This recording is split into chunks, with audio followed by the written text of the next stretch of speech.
mga idol. Ito yung gagawin ko ngayon. Habol ito kahit hapon na. Sige lang.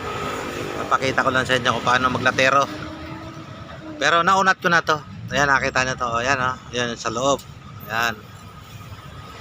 Tapos dito, kung hanggang saan nyo may sunog, doon yan. Malaki ang pangga nyan.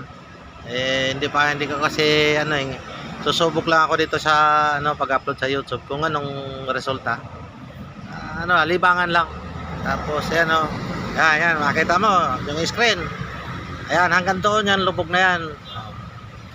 Kung yung makita yung itim, pinasok ko na yan. Nagano na ako, nagbuli-buli na ako dyan. Binuli ko na yung mga matataas, yung yupi-yupi. Kaya kailangan sunugin.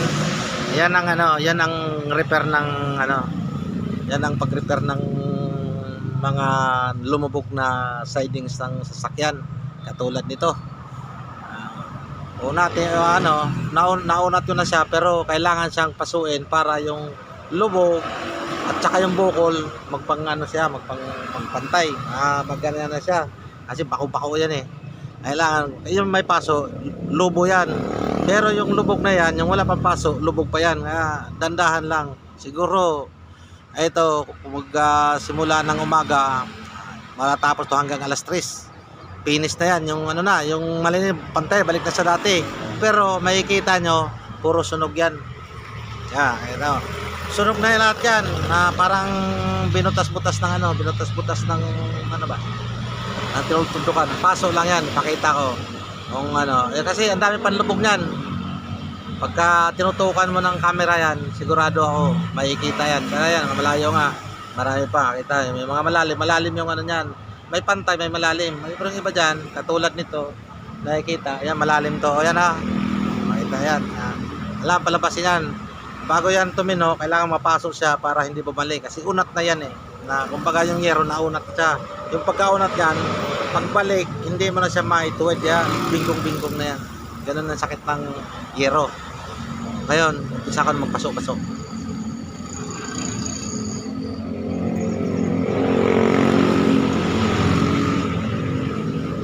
Paso na to, dami ng paso na to.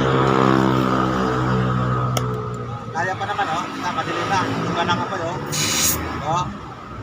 ibig sabihin na.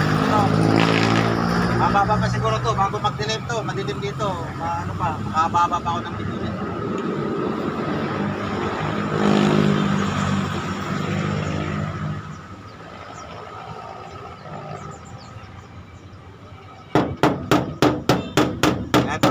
Pukul-pukul to yung pinapasok ko.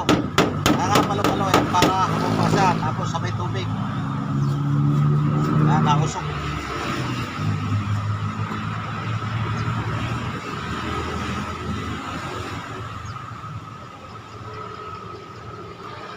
Ganyan lang para makikita nyo lang maayos. Malobo yan.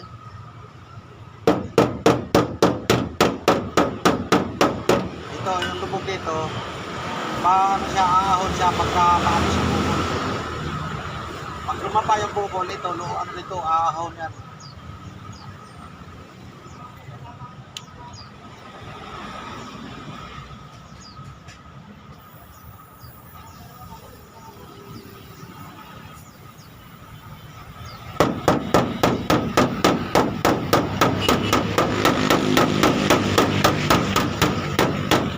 Maliit lang martilyo ko.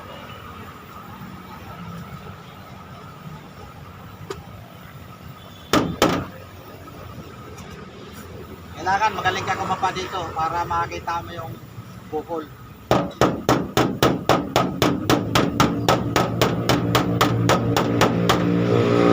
Bago mo kumakain, masahin mo na para hindi mapasok.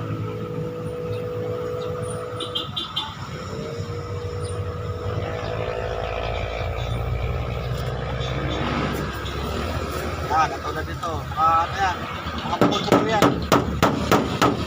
Sa pupunta yung hero.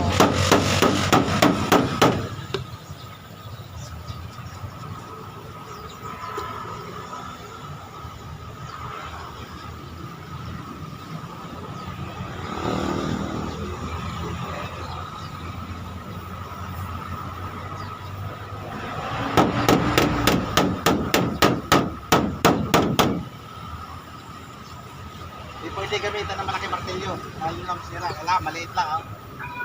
Maliit lang to.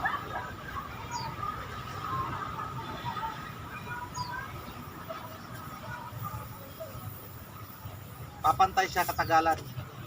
Akainin.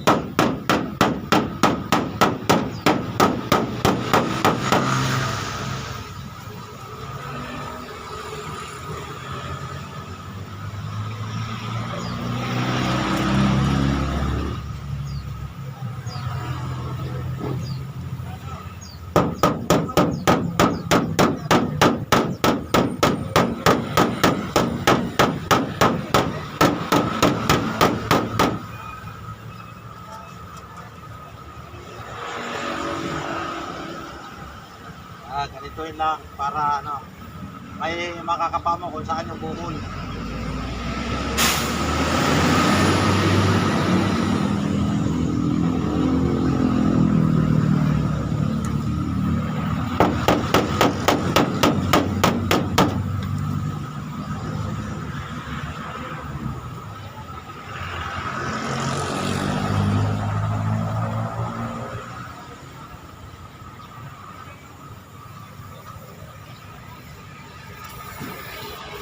Dito kailangan biglayin, kailangan dahan lang.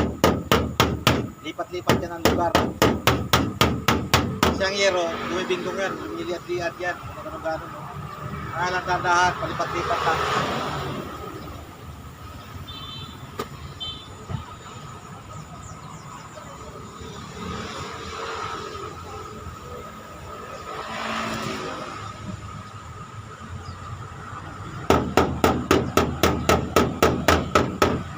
Ganun lang, ang ano niya, palipat-lipat lang. Kasi bawal mabigla yung ano. Pag binigla mong pupuntahin, hindi mo man lalo lang bibingko.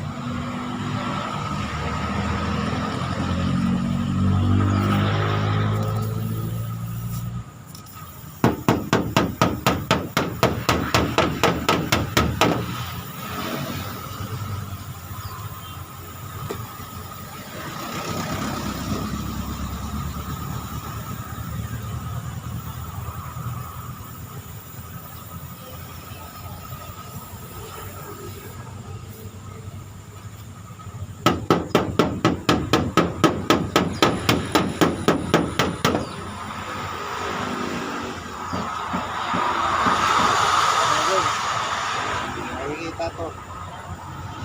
Yung mga bukol, kailangan himasin mo bawat ano, himas para makita yung pag hindi makita sa mata, kapain, himasin yung ano, hero.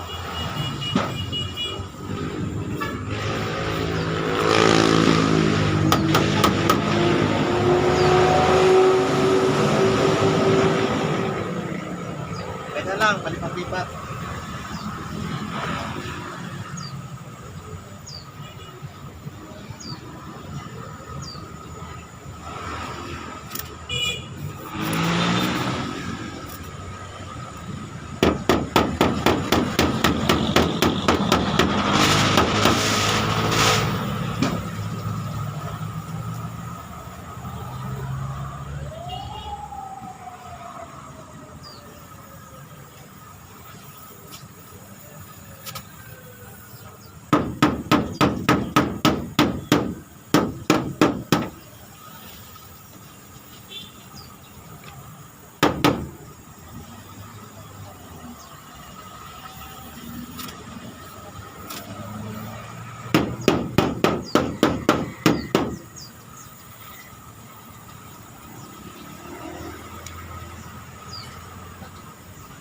Papakita ko rin to sa inyo pagkatapos na pantay na ako pa rin magmamasilya nito. Pagka wala akong ito, ako pa rin magliha para hindi masyado mabugbog yung pintur. Inis na lang siya.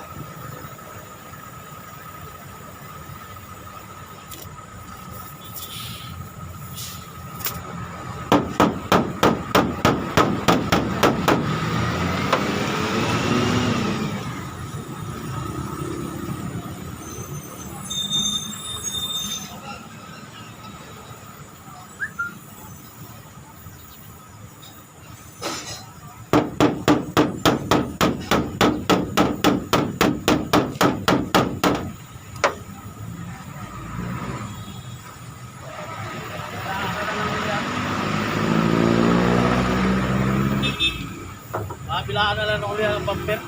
Ah, Basta yun. ako po. Ulihan na lang ng bumper. Nakano na. Kaka. Yung Ayun, painitan. may pagitan.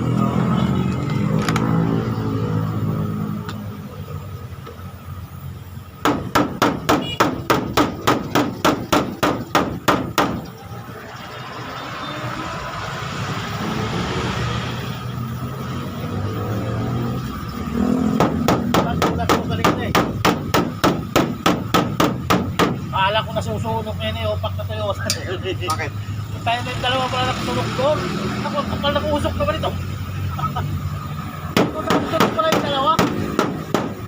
Nangiram ng lighter sa akin eh. Ha? Nangiram ng lighter, marami siguro na po. Marami na po. Siga. Nakasunog pala yung dalawa.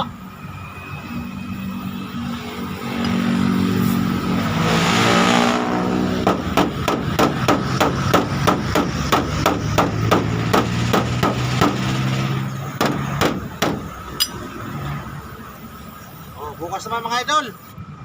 Pakita ko lang sa inyo ba paano magawa. Yan. Para ba makita nyo na ano, yung trabaho ng isang latero. Latero, Tagalog. Eh, sa English naman, dalawa. Isang collision technician at saka ano, tawag nito, tinsmith. Okay.